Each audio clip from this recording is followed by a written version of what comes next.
నమస్తే, welcome to health zone. ఈ మధ్యకాలంలో చిన్న వాళ్ళ దగ్గర నుంచి పెద్దవాళ్ళ వరకు కూడా ప్రతి ఒక్కరు ఫేస్ చేస్తున్న ప్రాబ్లం న్యూరో ప్రాబ్లం. బేసిక్గా ఈ ప్రాబ్లం పక్షవాతం, అల్జీమర్స్ ఉన్న వాళ్ళలో మాత్రమే చూసేవాళ్ళం. బట్ ఇప్పుడు అందరూ కూడా ఈ ప్రాబ్లమ్ని ఫేస్ చేస్తున్నారు. ఈ ప్రాబ్లం వచ్చినప్పుడు ఎలాంటి ట్రీట్మెంట్ ఉంటుంది, ఆ ట్రీట్మెంట్ తర్వాత వాళ్ళు ఎలా రికవరీ అవుతారు, అందులో అడ్వాన్స్ ట్రీట్మెంట్ ఏంటి, వాటన్నిటి గురించి కూడా వివరించడానికి ప్రస్తుతం మనతో పాటు ఉన్నారు ప్రముఖ న్యూరో సర్జన్ అయిన డాక్టర్ కార్తిక్ ఎల్లంకి గారు, 4 Disc hospital from Lakdi couple. ఇంకా డాక్టర్ గారితో మాట్లాడి మరిన్ని వివరాలనైతే తెలుసుకుందాం. నమస్కారం sir. Hello madam, good afternoon. యాక్చువల్గా ఏంటంటే ఈ మధ్య కాలంలో చాలా మంది కూడా న్యూరో ప్రాబ్లం అనేది ఫేస్ చేస్తూ ఉన్నారు. అసలు ఈ ప్రాబ్లం ఎందుకు వస్తుంది సార్? న్యూరో ప్రాబ్లమ్ అనేది it's a very broad term. So neuro ప్రాబ్లమ్స్లో రకరకాల ఇష్యూస్ ఉంటాయి. ఒకటి ఇట్ క్యాన్ బి స్ట్రోక్ అంటే మనకి యూజువల్లీ ఏంటంటే పక్షవాతం లాగా ప్రజెంట్ అవ్వచ్చు. దానికన్నా ముందు ప్రోడ్రోమల్ సిమ్టమ్స్ ఉంటాయి. దాన్ని మనం TIA అంటాం, ట్రాన్సియంట్ ఇస్కెమిక్ అటాక్స్. యూజువల్గా హైపర్టెన్సివ్ పేషెంట్స్లో చూస్తాం. అదంటే ట్రాన్సియంట్ ఇస్కెమిక్ అటాక్ అంటే ఏంటి? యూజువల్గా ఏమవుతుందంటే సడన్గా మూతి వంకర పోవడం, కాలు చేతిలో తిమ్మిరి రావడం, స్లైట్గా కాలు చేయి వీక్నెస్ అవ్వడం, ఇవేంటంటే ఇనీషియల్ ప్రోడ్రోమల్ సిమ్టమ్స్ అంటాం. సో వీటిని కానీ మనం గమనించి నెగ్లెక్ట్ చేయకుండా డాక్టర్కి చూపించుకున్నామంటే the outcome will be better. So first మన డాక్టర్ దగ్గరికి వెళ్ళంగానే దే విల్ ఎవాల్యుయేట్ ఎందుకు వచ్చింది. బీపీ పేషెంట్, తర్వాత కొలెస్ట్రాల్ ఉన్నదా చూస్తారు, షుగర్ లెవెల్స్ ఎస్టిమేట్ చేస్తారు, ఏజ్ ఎంత, so any previous history of stroke ఉందా, ఇవన్నీ ఎవాల్యుయేట్ చేసి they will formulate the treatment. యూజువల్గా ఏంటిదంటే TIA పేషెంట్స్కి మనం ఇనీషియల్గానే మనం అసెస్ చేస్తే వాళ్ళని ట్రీట్ చేసే పాసిబిలిటీ, మంచి అవుట్కమ్ ఇచ్చే పాసిబిలిటీ చాలా ఫేర్గా ఎక్కువ ఉంటుంది అట్లా అనమాట. సో చాలా అది ప్రోగ్రెస్ అయిపోయి నెగ్లెక్ట్ చేస్తే అది లైఫ్ రిస్క్ కూడా అయ్యే ఛాన్స్ ఉంటుంది. So that is the point. Okay sir. బేసిక్గా ఫిట్స్ వచ్చినప్పుడు చాలామంది భయపడుతూ ఉంటారు, దీనికి క్యూర్ ఉండదు, లేకపోతే ఇది కంటిన్యూస్గా లైఫ్ లాంగ్ వస్తుంది అని చెప్పేసి చాలామంది కూడా బాధపడుతూ ఉంటారు, టెన్షన్ పడుతూ ఉంటారు. అసలు నిజంగా ఫిట్స్కి ట్రీట్మెంట్ ఉందంటారా? సర్జరీ అలాంటివి ఉందంటారా? ఫిట్స్కి యూజువల్గా మెడికల్ ట్రీట్మెంట్ ఫస్ట్ ట్రై చేస్తామండి. ఇనీషియల్గా 1 డ్రగ్ పెడతాము, అది మోనోథెరపీ అంటాం. అది కూడా ఫస్ట్ ఫిట్స్ అనేది మనం ప్రాపర్ ఎవాల్యుయేట్ చేయాలి.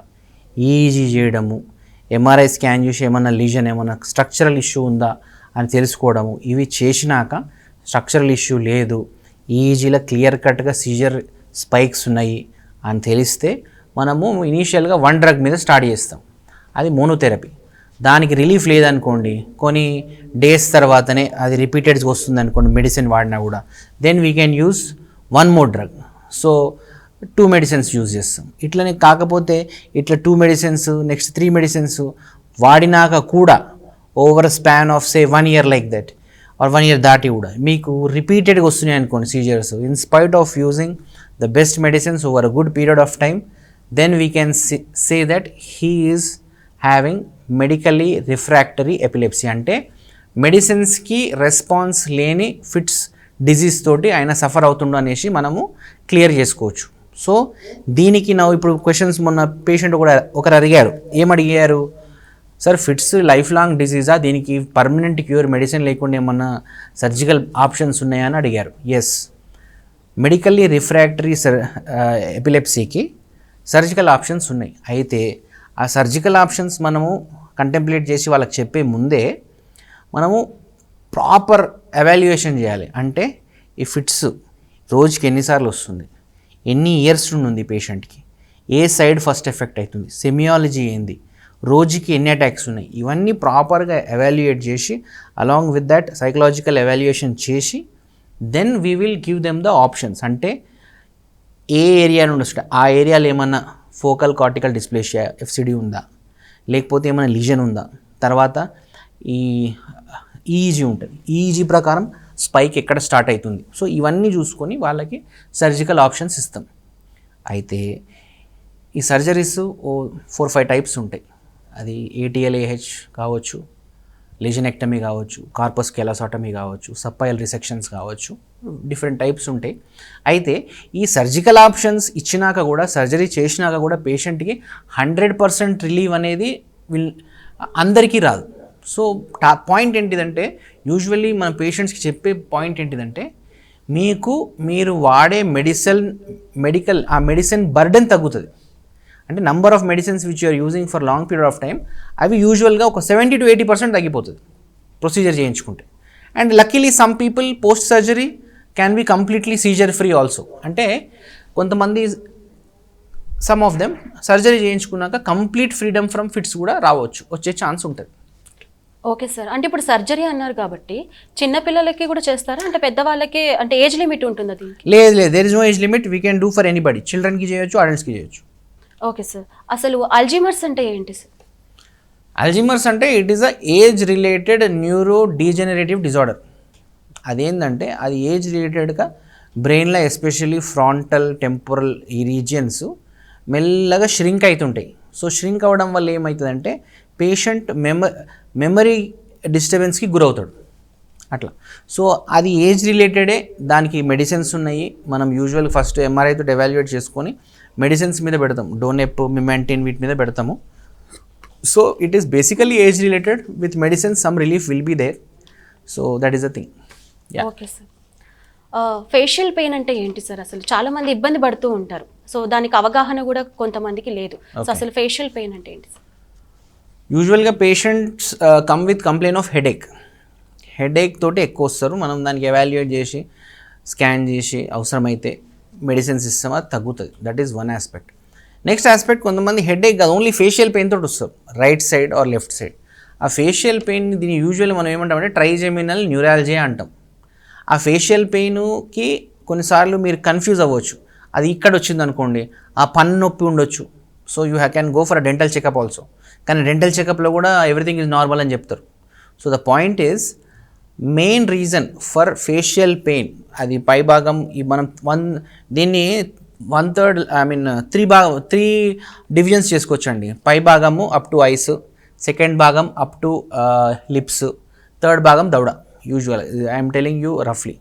సో దీన్ని V1, V2, V3 సెగ్మెంట్స్ అంటాం. సో ఈ ఫేషియల్ పెయిన్ యూజువల్గా ఈ V1, V2, V3 సెగ్మెంట్స్లో వచ్చే ఛాన్స్ ఉంటుంది. That is called trigeminal neurology. అది ఎందుకు వస్తుందంటే లోపట ఎట్ ద బ్రెయిన్ స్టెమ్ అంటే డీపెస్ట్ పార్ట్లో ఆ నర్వ్ ఏదైతే అరైజ్ అవుతుందో రూట్ ఎంట్రీ జోన్ అంటాం, అక్కడ ఒకవేళ కంప్రెషన్ ఉందనుకోండి, ఆ కంప్రెషన్ యూజువల్లీ బ్లడ్ వెజిల్ వల్ల ఉంటుంది. కొన్నిసార్లు చిన్న చిన్న ట్యూమర్స్ వల్ల కూడా ఉండొచ్చు. సో అక్కడ కంప్రెషన్ ఉన్నదనుకోండి, ఆ మొత్తం ఆ డివిజన్ ఆఫ్ ద నర్వ్ మొత్తం కంప్రెస్ అయిపోయి మీకు పెయిన్ వస్తుంది. సో కొన్నిసార్లు అది V2, V3 ఉండొచ్చు, కొన్నిసార్లు ఓన్లీ V1 ఉండొచ్చు, depending on the location and size of the tumour. So ఇట్లా ఈ కంప్రెషన్కి లోనైనప్పుడు మనకి ఈ ఫేషియల్ పెయిన్ వస్తుంది. యూజువల్గా ట్యూమర్స్ లేకుండా జస్ట్ ఆ వెజిల్ కంప్రెషన్ తోటి వచ్చినవి మైల్డ్గా ఉంటే మెడిసిన్స్ తోటి రిలీఫ్ వస్తుంది. కానీ మెడిసిన్స్ తోటి రిలీఫ్ రాకపోతే మనం దీనికి కూడా సర్జరీ చేసుకోవచ్చు.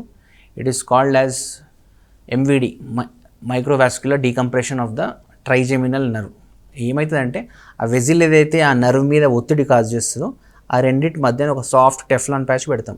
సో దట్ ఆ కంప్రెషన్ కాస్త డీకంప్రెషన్ అయిపోతుంది. So that is the rationale of doing surgery అట్లా. ఓకే. సో ఇంకా లేటెస్ట్ థింగ్ ఏంటంటే, అంటే of course we been doing for some time radio frequency ablation of the trigeminal nerve. అంటే కొంతమందికి సర్జరీ భయం అవుతుంది, లేకపోతే we don't want to go for surgery, లేకపోతే క్రానిక్ డయాబెటీస్ పేషెంట్స్, వీళ్ళల్లో radio frequency ablation day care procedure ఆ involved నర్వ్ని we try to ablate it. So దానివల్ల కూడా పెయిన్ రిలీఫ్ ఉంటుంది. Now it is gaining importance. Okay sir. After surgery తర్వాత side effects ఏమైనా ఉంటాయా సార్? అంటే సైడ్ ఎఫెక్ట్స్ యూజువల్గా 95% it is a safe procedure, ఏమి ఇబ్బంది ఉండదు. బట్ రేర్లీ ఇన్ఫెక్షన్ అయ్యే ఛాన్స్ ఉండొచ్చు, CSF లీక్ జరగవచ్చు. అక్కడ క్రిటికల్ నర్వ్ కాంప్లెక్సెస్ ఉంటాయి, usually 6th, 7th, 8th. Rarely they can get injured. మనం వెజిల్ ఏదైతే ఉందో మనం వెజిల్ని డిస్ప్లేస్ చేస్తాం, ఆ vessel very rarely it might get injured. So complications are very rare అండి, 1 to 5%. 95% it's a safe surgery. Okay sir. Okay sir. అయితే మరి brain హెల్దీగా ఉండాలంటే ఏం చేయాలి సార్? అంటే usually what I suggest to people is brain health is dependent on very few things. అది మనం సరిగ్గా చూసుకుంటే సరిపోతుంది. First thing of everything is good sleep. Solid 6 to 7 hours of sleep is very important for good brain health. Next వచ్చేసి avoid smoking. People who smoke they are prone to brain issues like stroke.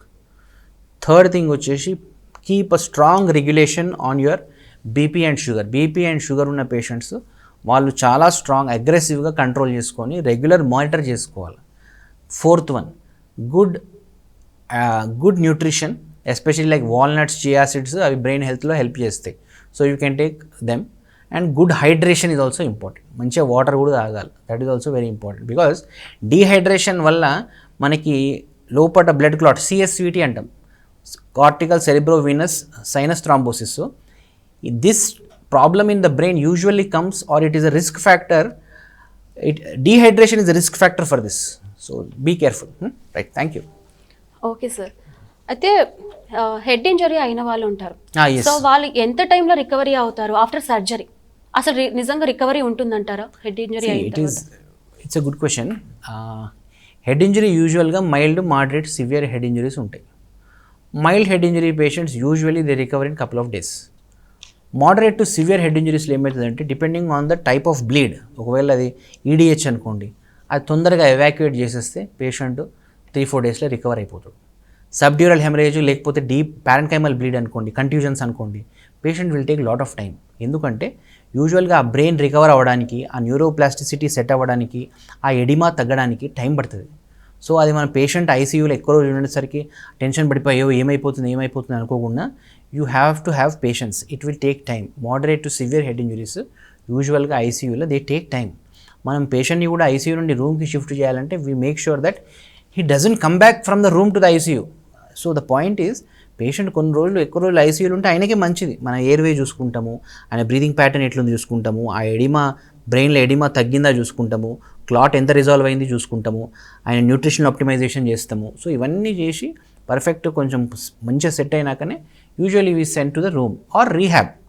So usually ఏంటంటే ఈ critically injured patients medical support తగ్గినాక or medical support నుండి బయటకు వచ్చినాక వీళ్ళని రీహ్యాబ్కి పంపిస్తాం. రీహ్యాబ్లో ఏం చేస్తారు? యూజువల్లీ వీడు ఫిజియోథెరపీ. రీహ్యాబ్లో ఫిజియోథెరపీ అంటే పక్షవాతం వచ్చినప్పుడు, ఇప్పుడు బ్లీడ్ అయిందనుకోండి, రైట్ సైడ్ బ్లీడ్ అయితే లెఫ్ట్ సైడ్ కాలు చెయ్యి వీక్నెస్ వస్తుంది. సో అది మళ్ళీ మనం నార్మల్గా చేసుకోవాలంటే ఫిజియోథెరపీ చేయాలి. సో ఆ ఫిజియోథెరపీ అగ్రెసివ్గా చేసుకోవడానికి రీహాబిలిటేషన్ సెంటర్స్ ఉంటాయి. So we do physiotherapy. Then nutrition, ఆహారం. కొంతమందికి ఇప్పుడు అన్కాన్షియస్ ఉంటారు, వాళ్ళకి రైల్స్ ట్యూబ్ వేసి పైప్ నుండి ఫుడ్ పంపిస్తాం. అది కొంతమంది అటెండర్స్కి తెలియదు, ఎస్పెషల్లీ డిస్ట్రిక్ట్స్ నుండి వచ్చే వాళ్ళకి తెలియదు. సో మనం ఎట్లా చేయాలి న్యూట్రిషన్ పైప్ నుండి అనేది వాళ్ళకి అవగాహన వస్తుంది రీహాబిలిటేషన్లు ఉంటాయి. సో న్యూట్రిషన్ ఆప్టిమైజేషన్, తర్వాత వీల్ చైర్ మొబిలైజేషన్, తర్వాత బెడ్ సోర్ కేర్. కొంతమంది ఇప్పుడు for example 1 month, 1.5 months bed మీదనే ఉంటారు పాపం, క్రిటికల్లీ ఇంజూర్డ్ పేషెంట్స్. వాళ్ళకి ఏంటంటే వెనకాల బెడ్ సోర్ వచ్చే ఛాన్స్ ఉంటుంది. సో పేషెంట్ని అటు ఇటు తిప్పుతుండాలి అట్లీస్ట్ ఒక 2-3 hours ఒకసారి, ఆల్ఫా బెడ్ మీద, సాఫ్ట్ బెడ్ మీద. 5th వచ్చేసి DVT ప్రొఫైలాక్స్. అంటే ఏంటిదంటే పేషెంట్ ఎప్పుడైతే క్రానిక్గా బెడ్ పొజిషన్లో ఉంటాడో, బెడ్ రిడన్ పొజిషన్లో ఉంటాడో, కాళ్ళల్లో గడ్డగట్టే ఛాన్స్ ఉంటుంది, బ్లడ్ గడ్డగట్టే ఛాన్స్ ఉంటుంది. సో దానికి మనం DVT స్టాకింగ్స్ ఇవ్వచ్చు, లేకపోతే మెడిసిన్స్ కూడా కొన్ని లాంగ్ టర్మ్ అయితే కొన్ని మెడిసిన్స్ కూడా పెడతాము. యూజువల్లీ అయితే ఆ DVT stockings, physiotherapy sufficient. So this is regarding the rehabilitation programme. Okay sir. So at the outset what I want to convey is mild head injuries will take couple of days. Moderate to severe head injuries will take definitely some long time. You need to have patience for that. Okay sir. Brain stroke వచ్చిన వాళ్ళు అంత తొందరగా అంటే వాళ్ళకి ఎంత టైంలో వాళ్ళు డాక్టర్ని కన్సల్ట్ అవ్వాలి, అండ్ ఒకవేళ కన్సల్ట్ అయినప్పుడు ఎలాంటి ట్రీట్మెంట్ ఇస్తారు? This is evolving point. Usual ఏంటంటే నేను ఇందాక చెప్పినట్టు TIA, ట్రాన్సియంట్ ఇస్కీమిక్ అటాక్ అంటే మూదెంకొర పోవడము, చేతికి తిమ్మిరు రావడము, కాలికి తిమ్మిరు రావడము, వీక్నెస్ రావడం, ఇవి మీరు పసిగట్టిన తర్వాత ఇమ్మీడియట్గా వితిన్ 1 to 2 hours డాక్టర్ దగ్గరికి వెళ్తే మనం ఇంజెక్షన్ ఇచ్చి ఆ క్లాట్ని డిజాల్వ్ చేయొచ్చు. ఏదైతే బ్రెయిన్కి రక్త సరఫరా ఆపిందో ఆ క్లాట్ని మనం ఇంజెక్షన్ టెనటెప్లేస్ అంటాం, ఆ ఇంజెక్షన్ ఇచ్చి డిజాల్వ్ చేయొచ్చు. అట్లా వితిన్ 1 to 2 hours డిజాల్వ్ చేసిన పేషెంట్ వాళ్ళ రికవరీ చాలా సూపర్ ఉంటుంది, బెటర్ ఉంటుంది. They will come out faster. So యూజువల్గా ఎనీ పేషెంట్ ఈ స్ట్రోక్ సిమ్టమ్స్ని నెగ్లెక్ట్ చేయకుండా డాక్టర్ దగ్గరికి తొందరగా పోతే ఈ టెనటెప్లేస్ ఇంజెక్షన్ ఇచ్చేసి దాన్ని డిజాల్వ్ చేస్తే పేషెంట్ అవుట్కమ్ బాగుంటుంది, ఫంక్షనల్ అవుట్కమ్. అది ఓకే సార్. ఒకవేళ లేట్ అయితే ఏమన్నా ప్రాబ్లం వచ్చే అవకాశం ఉందంటారా? లేట్ అయితే కాలు చేతులు వీక్నెస్ వస్తుంది. తర్వాత అది ఇంకా ఎక్కువ టైం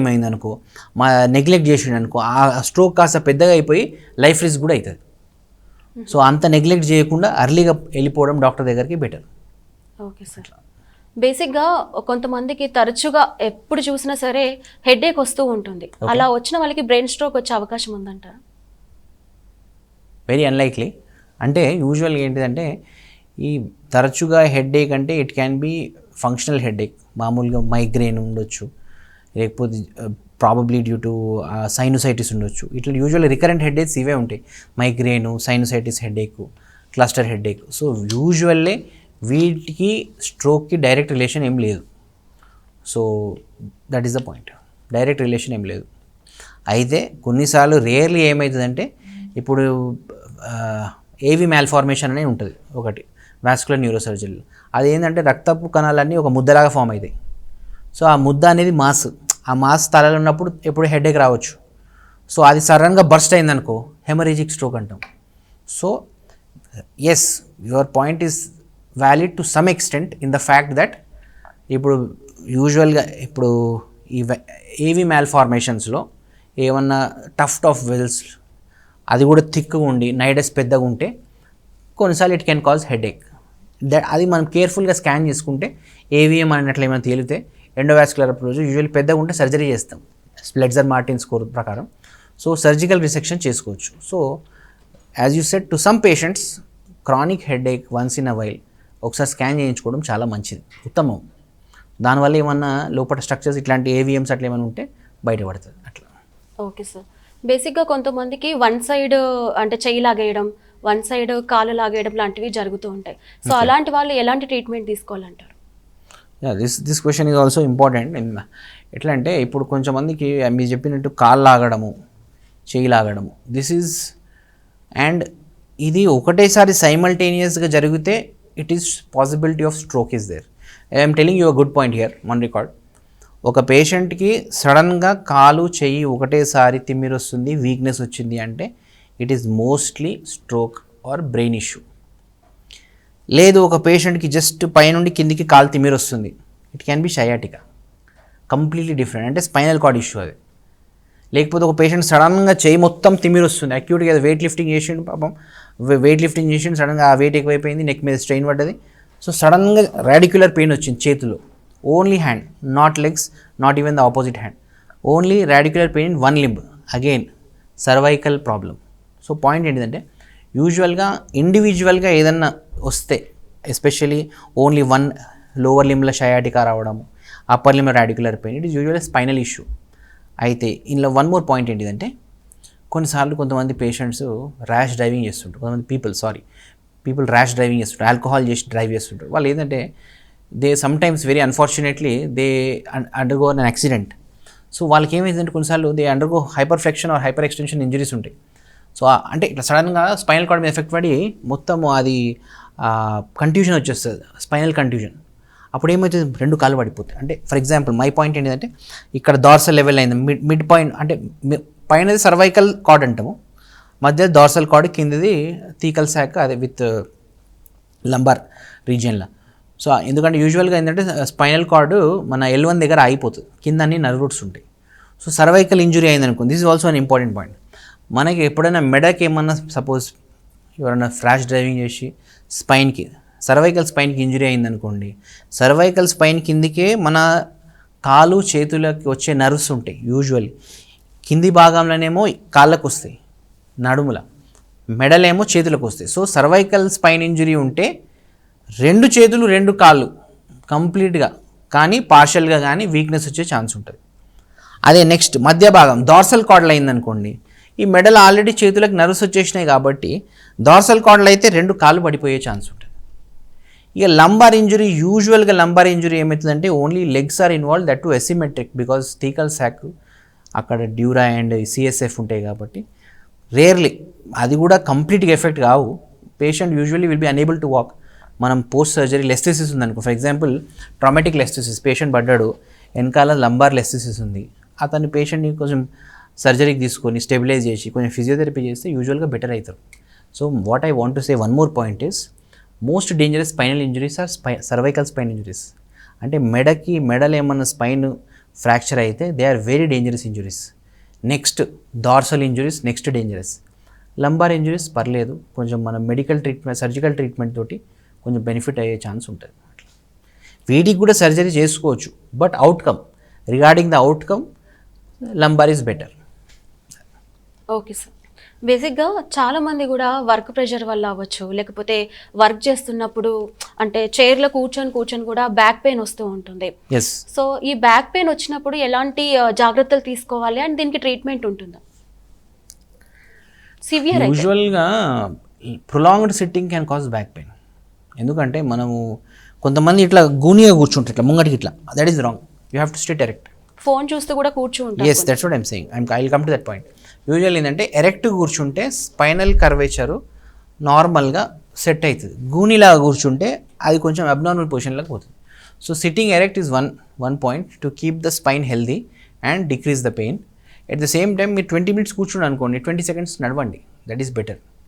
ఎప్పుడైనా కంటిన్యూస్గా కూర్చునే బదులు 20 minutes కూర్చుని 20 seconds నడవండి, that's a good point actually. So దాంతో కూడా మీకు పెయిన్ తగ్గుతుంది. Regarding the third point, phone మీరు యూజువల్గా ఏంటంటే ఇంపార్టెంట్ పాయింట్ ఇది, phone should be at the level of your face. The more you try to bend your neck, the more strain there will be on the neck. So యూజువల్గా your laptop, newspaper, phone, MacBook, whatever it is, మీరు at the level of your face పెట్టుకుంటే better. యూజువల్గా system మీద ఈ లెవెల్కి పెట్టుకొని, are mild maybe possibly 1 to 5 degrees flexion is fine. అంతేగాని ఇట్లా కింద పెట్టుకొని న్యూస్ పేపర్ చూడడం వల్ల, న్యూస్ పేపర్ కానీ ఫోన్ కానీ, they will be severe stress on the cervical spine. అది మీకు లాంగ్ టర్మ్లో ప్రాబ్లం అవుతుంది. Okay sir. కొంతమందికి తిమ్మిర్లు వస్తూ ఉంటాయి, కాళ్ళు, చేతులు, అంటే ఏదైనా బరువుది పట్టుకున్నా కూడా చెయ్యి తిమ్మిరెక్కడం, ఒక 2 నిమిషాలు నేల మీద కూర్చున్న తిమ్మిర్లు ఎక్కడం లాంటివి జరుగుతూ ఉంటాయి. సో వాళ్ళు ఎలాంటి జాగ్రత్తలు తీసుకోవాలి, దానికి ఎలాంటి ట్రీట్మెంట్ ఉంటుందంటారు? యూజువల్లీ తిమ్మిర్లు యూజువల్గా ఏంటంటే డయాబెటిక్ పేషెంట్స్లో ఎక్కువ వస్తాయి. డయాబెటిక్ పాలిన్యూరోపతి అంటాము, డయాబెటిక్ పెరిఫరల్ న్యూరోపతి. సో ఈ డయాబెటిక్ పేషెంట్స్లో తిమ్మిర్లు వచ్చే ఛాన్స్ ఎక్కువ ఉంటుంది.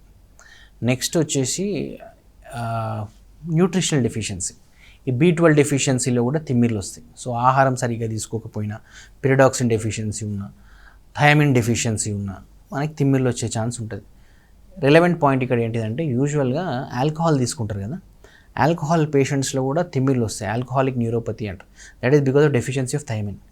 సో నేను చెప్పిన పాయింట్స్, షుగర్ కంట్రోల్ మంచిగా పెట్టుకోవాలి, తర్వాత ఆల్కహాల్ వీలైనంత వరకు మినిమైజ్ చేయాలి, తర్వాత న్యూట్రిషన్ ప్రాపర్గా B12 మంచి లెవెల్స్లో ఉండేటట్టు చూసుకోవాలి, న్యూట్రిషనల్ ఫుడ్ తినాలి.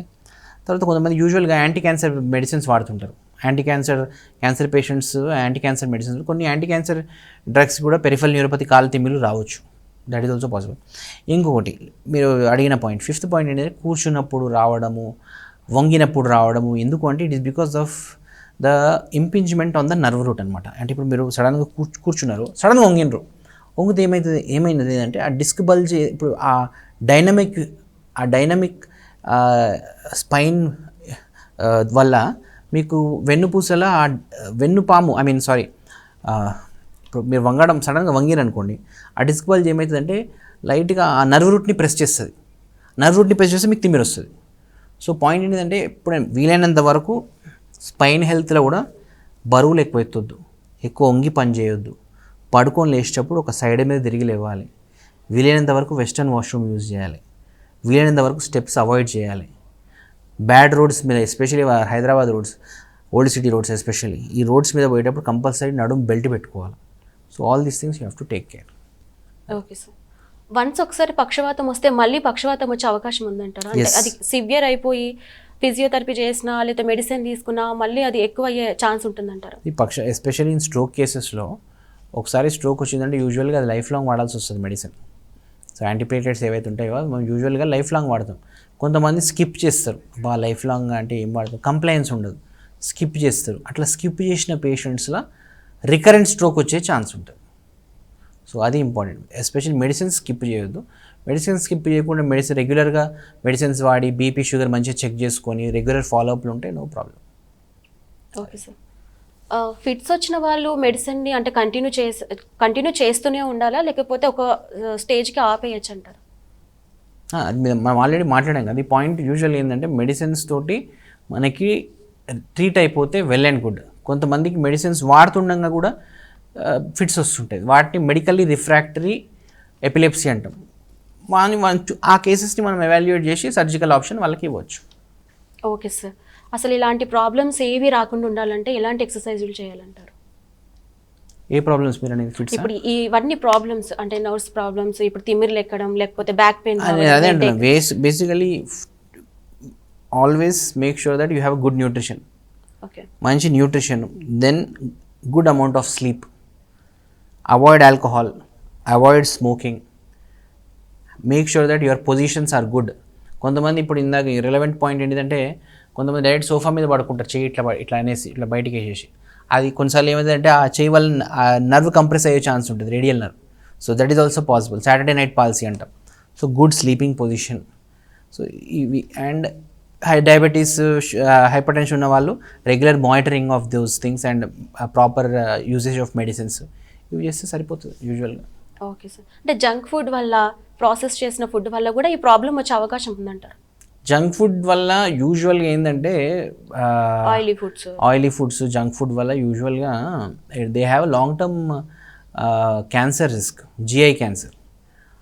బ్రెయిన్ హెల్త్ కూడా డెఫినెట్గా ఎఫెక్ట్ అవుతుంది. See why what I mean to say is, ఇప్పుడు కొంతమంది బయట జంక్ ఫుడ్ల ప్రాబ్లం ఏంటంటే they don't use single time oil, అది రిపీటెడ్గా ఆయిల్స్ వాడడము. తర్వాత కొన్నిసార్లు హైజీన్ కండిషన్స్ కూడా ఇష్యూస్ ఉంటాయి. మన ఇంట్లో లాగా ఫ్రెష్ ఉండదు బయట, సమ్ టైమ్ హైజీన్ కండిషన్స్ ఉంటాయి. What I want to stress here is gut bacteria. మన ఇంటెస్టైన్లో గుడ్ బ్యాక్టీరియా ఉంటుంది. ఆ గుడ్ బ్యాక్టీరియా ఆల్టర్ అయిందనుకోండి, డెఫినెట్గా your brain health will be affected. There is something called as gut brain axis. అంటే బాడీలో అదే గ్యాస్ట్రో ఇంటెస్టైనల్ సిస్టంలో గుడ్ బ్యాక్టీరియా ఉంటుంది. ఆ గుడ్ బ్యాక్టీరియాని మీరు అట్లనే రీటైన్ చేసుకోగలిగితే without eating unhygienic food, your brain health will be good. That's why if you can correlate patients ఎవరైతే లూజ్ మోషన్స్ వచ్చినాయో, వాళ్ళ గట్ సిస్టమ్ డిస్టర్బ్ అయిందో, వాళ్ళు కొంచెం వాళ్ళ థింకింగ్ కెపాసిటీ కొంచెం డౌన్ అయిపోతుంది, డల్గా ఉంటారు, they are not active, they are not alert, they are confused. That is because of the impaired bacteria in the GI system. అందుకే వన్ మోర్ ఇంపార్టెంట్ పాయింట్ ఏంటంటే, ఇట్లా యూజువల్గా మనం buttermilk, curd, idli, dosa, usually ఈ foods ఎందుకు ఇస్తాము ఆ పేషెంట్కి? ఇట్లాంటి ఇప్పుడు ఫర్ ఎగ్జాంపుల్ లూజ్ మోషన్స్ ఉన్న పేషెంట్, మెడిసిన్స్ వాడి తగ్గింది, రికవరీ ఫేస్ మీద ఉన్నాడు. ఆ రికవరీ ఫేస్ మీద ఉన్న పర్సన్కి మనం buttermilk, curd rice usually ఎందుకు పెడతాము? ఎందుకంటే ఈ ఫర్మెంటెడ్ ఫుడ్స్లో కూడా బ్యాక్టీరియా ఉంటాయి, గుడ్ బ్యాక్టీరియా. ఇడ్లీలో ఈ పాయింట్ చాలామంది తెలియదు. Fermented foods like idli, dosa, curd rice, butter milk, వీటిలో గుడ్ బ్యాక్టీరియా ఉంటాయి. సో ఇవి ఇవ్వడం వల్ల మళ్ళీ మీ గ్యాస్ట్రో ఇంటెస్టైనల్ సిస్టమ్ స్టెబిలైజ్ అవుతుంది. అట్లనే సిమిలర్గా మీ బ్రెయిన్ హెల్త్ కూడా బెటర్ ఉంటుంది అట్లా. So very important point, take home message ఏంటంటే, గ్యాస్ట్రో ఇంటెస్టైనల్లో గుడ్ బ్యాక్టీరియా ఉంటుంది. దాన్ని రీటైన్ చేసుకోవడం వల్ల, దానికి ఇబ్బంది రాకుండా చూసుకోవడం వల్ల మీ బ్రెయిన్ హెల్త్ కూడా బాగుంటుంది. Okay sir. న్యూరో ప్రాబ్లం గురించి అండ్ ఫుడ్ ఐటమ్స్ గురించి అండ్ డిఫరెంట్ ప్రాబ్లమ్స్ గురించి కూడా చాలా చక్కగా చెప్పారు అండ్ చాలా బాగా కూడా వివరించారు. Thank you so much sir. Thank you. So చూసారు కదండి, న్యూరో ప్రాబ్లమ్స్ వచ్చినప్పుడు ఎలాంటి ఫుడ్ ఐటమ్స్ తీసుకోవాలి, ఎలాంటి మెడిసిన్ తీసుకోవాలి, ఎలాంటి ట్రీట్మెంట్ ఉంటుందో కూడా డాక్టర్ గారు చెప్పారు. సో ఇది వాళ్ళ హెల్త్ జోన్. మరొక హెల్త్ జోన్లో మళ్ళీ కలుసుకుందాం. అంతవరకు సెలవు. నమస్కారం.